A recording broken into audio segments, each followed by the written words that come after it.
Well, thank you, Bhai. Thank you for your moderation. And at the same time, I'm sure the previous speaker, Masood Khan, is very rightly pointed out that speed is one of the important factor, and the data, as you also mentioned, that this considering this digital technology or leadership, whatever we can consider, I think this speed data is one of the important because right time, right decision.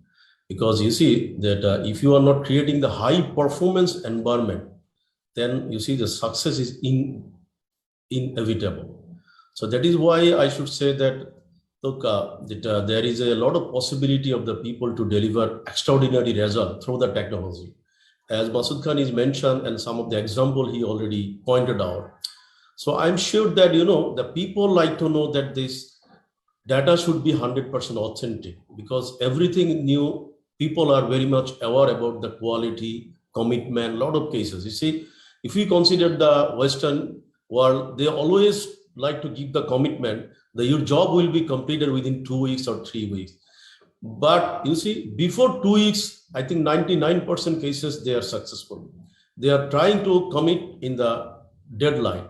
But in our cases, Bangladesh, I'm sure that everybody we know that if we tell that okay, you will get your job in 7 days, but it will not be happening in the 7 days. Sometimes it may go to the more than 1 year. So that is why I think in the leadership and digital aspect, we must consider, as he also mentioned, Masukar, that we need the action because we need a high performance team because as you mentioned that considering our digital activities, our innovation, I must say that I'm really proud to say that I love to say that I got a very good performing a good teams because if you're not getting a good e-teams or digital enabling team, I'm sure that it is impossible to run or impossible to sustain. And at the same time, that unleashing innovation, every day there is a new technology is coming. That as today this seminar is going on also considering the blockchain. Why blockchain is going to be the popular? Because it is allow digital information to be recorded and distributed, but not edited. You see, so that is why I should say that the ledgers is unmutable, immutable, and definitely the transaction that cannot be altered or cannot be deleted or cannot be destroyed. So that is why I should say that the nowadays that the blockchain is going to be the popular.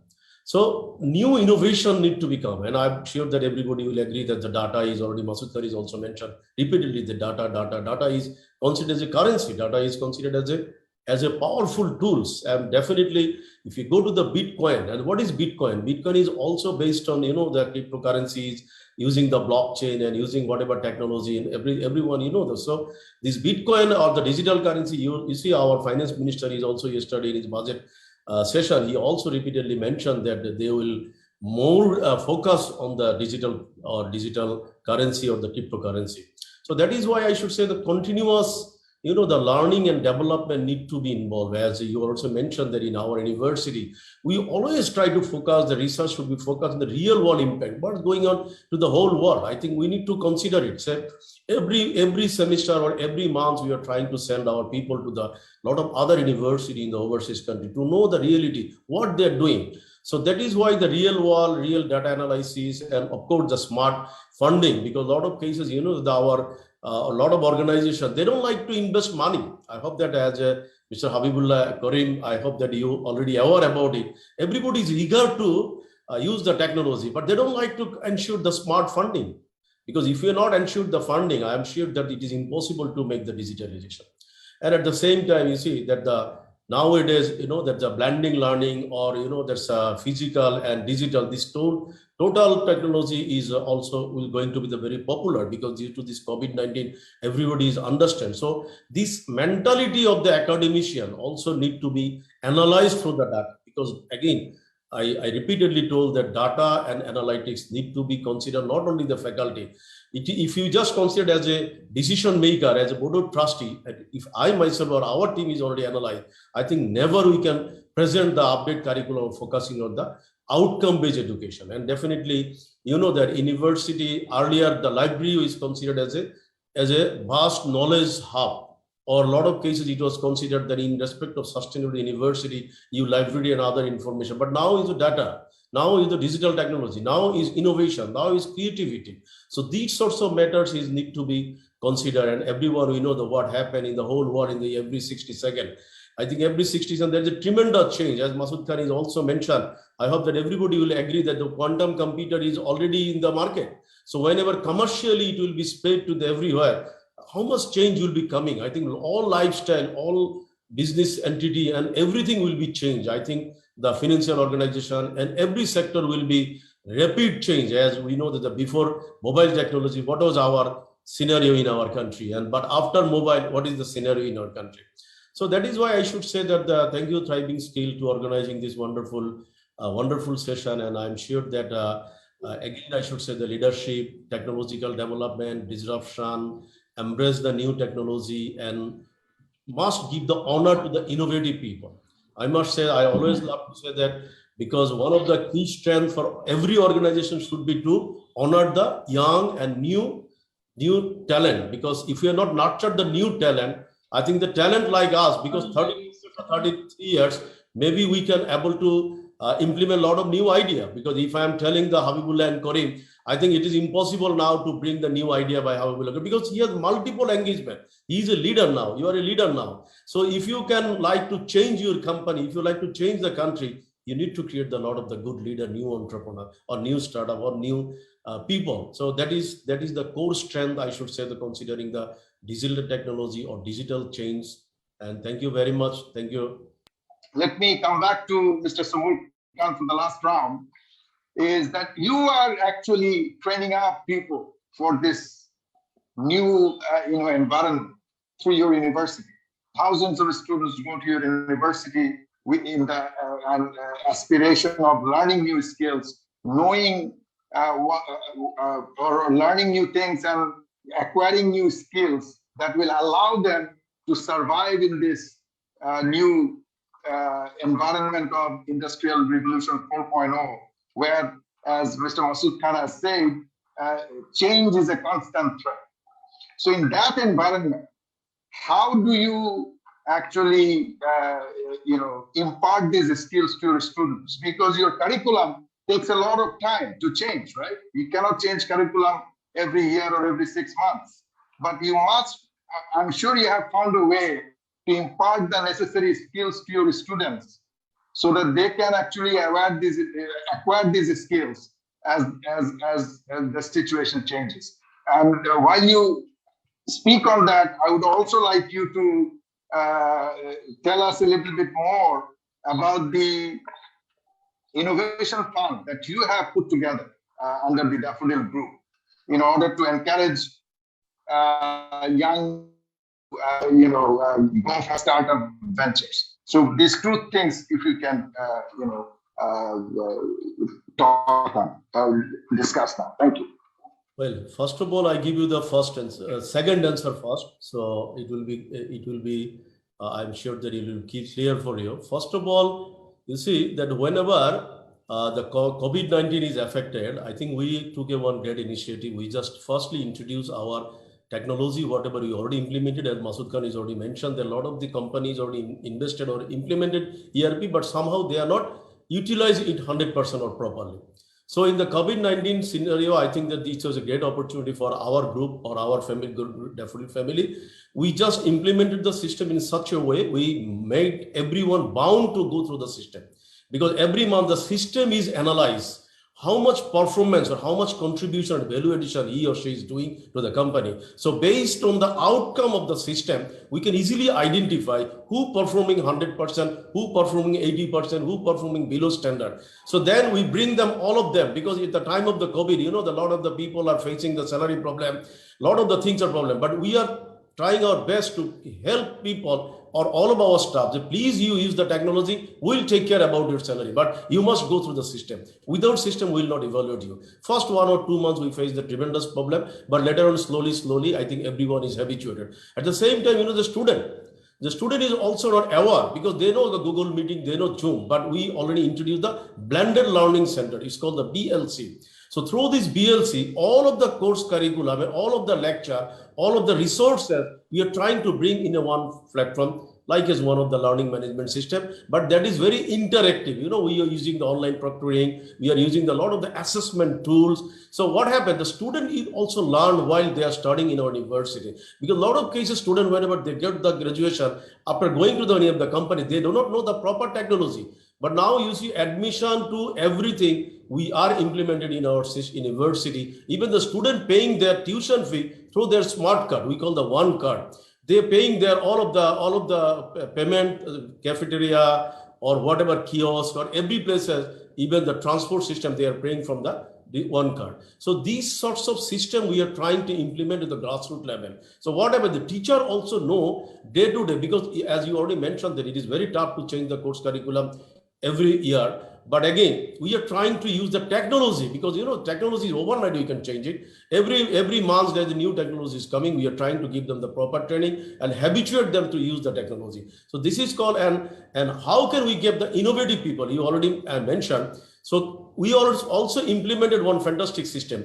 Every month, all of our concern, we have 54 concern in our family. So all of the concern had the first month and second month in the COVID-19, they are giving the presentation. But after this 2 months presentation, it was making it mandatory that all other stuff face by face, they need to give the presentation. So through this presentation of the new people, we are trying to find out the new innovative and creative people. And by this way, we are getting every month we are getting the new leader, change maker, whom we are giving the promotion or giving them some incentive and trying to bring them in the core team. So this is the one of the way we are trying to find out the right people, right leader. And also it is not only this company, I think the teaching level is also we implemented, because every month you will be surprised that all of our department head and their subordinate must need to give the present of their activities, how much mentoring they are doing, what sorts of problem is coming from the artificial intelligence. They can analyze that is there any chance that some of the student is going to be dropped, because to seeing the financial transaction, class interaction,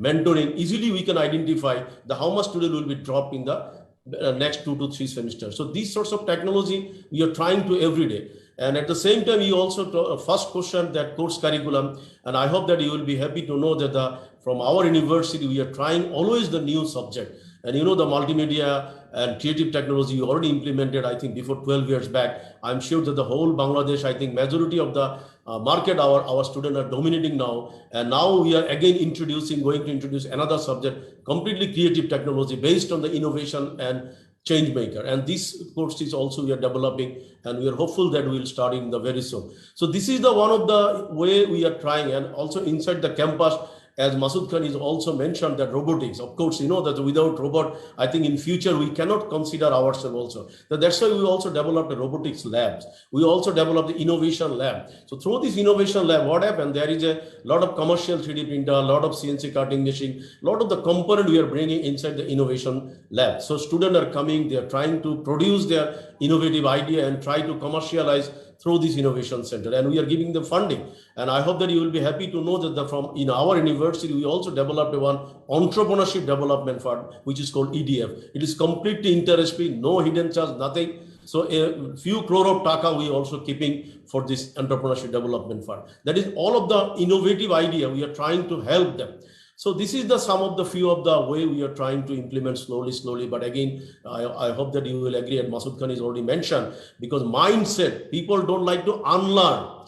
Everyone is trying to stay in their comfort zone. That is the big headache or big challenge for us. But again, we are trying day by day to unlearn our people, giving them, because now the system is also evaluated, and you see that they cannot challenge the system, because all of the KPI, all of the rubrics we are set through the system. So system is identify, hello, Mr. X, your performance in this month is 90% or below standard. If it is going to be the below standard 3 to 4 months, then usually they understood that they cannot continue. And at the same time, we also develop one human resource development institute. If their performance is going to be low, we sending them for the training 3 to 4 months. So make them first unlearn and then relearn.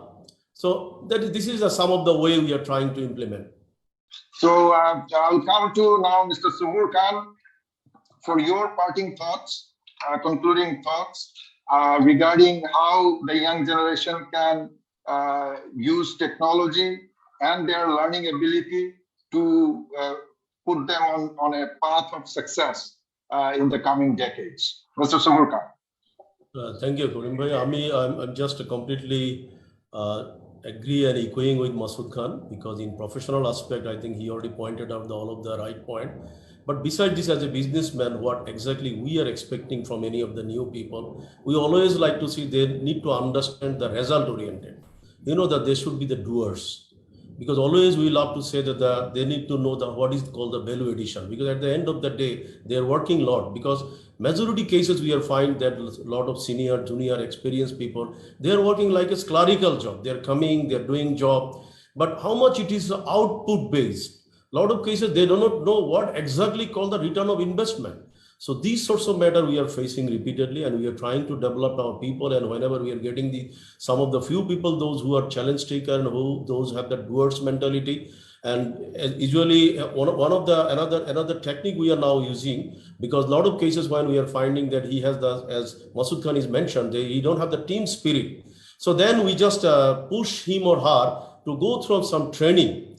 So we have some training that can you do this team building development, this training, or target focus, because a lot of cases the people, that's a young people nowadays, they are coming, I think they don't have the clear target, no focus, no goal. So it is very tough to recruit them. But again, there is a few people, those we are finding that they have the really clear goal, clear focus, clear target. So that is I should say that the value addition is need to be considered in one of the key component, because whole day they are working. So whenever we are asking that what value you already add or what revenue you are bringing, because as a business entity, you always need to survive, because if we cannot bring the revenue, how can we give the good salary to our people? So if I'm considered that when I'm starting my business in almost 33 years back, I think in that time my staff was only 3 to 4, but today my staff is more than 5,000, and definitely I think I'm paying them a lot. Some of them is huge salary. So if I cannot sustain, if I cannot bring the revenue, if I cannot add value to the company, I think I cannot sustain, or my company cannot sustain in the long run. So that is why we always love to see the new people or the innovative or creative people,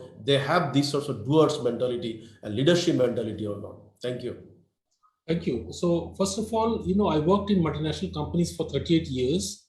I was in British American Tobacco for 20 years and Lafarge Suma for 18 years. So as MNCs, I think the first bread and butter is that we define every business process, without which we just cannot work. And by doing this, what is happening is that people are not very important actually. Who comes and who goes is not very important.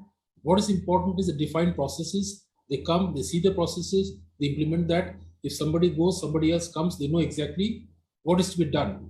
This is how MNCs actually work actually, in fact. So, and so when we go for ERP, for example, the first is that we make sure that what is the as-is process and what is the to-be process, and then thereafter we define the ERP actually, in fact. So the next question that you ask is that when people apply in our organizations, what do we try to see? First of all, if I'm talking about, let's say, in most cases, entry-level graduates, so obviously this is first of all a very rigorous screening, because thousands of job applicants are there. So how do I sort actually? So obviously, unfortunately, we look at the best universities, we look at the results to do this sorting part actually. Of course, the extracurricular activities are seen. Once they apply for the job and the interview takes place, there are a few things we try to understand from this person that we're going to hire actually, in fact. The first and most important is that how good are his communication skills, number one. Number two is that how good are his cognitive skills, because reasoning skills are very important in today's complex world. And number three is that how good is he as a team player? Is he going to work well in teams? Because in today's world, nobody can solve a problem alone. We have to have people working in teams. And you find often that people who have done brilliant results sometimes are not good team players, because they have a complex with themselves actually. So that's the reason why we try to understand the person that we're hiring, how good is in terms of being a team player, how good, let's say, he is in terms of influencing other people about his ideas, how good are his cognitive skills. For that, we do an assessment center for the interview actually, and we try to find out the people that we are hiring are having the right skill set that we are looking for. Thank you very much.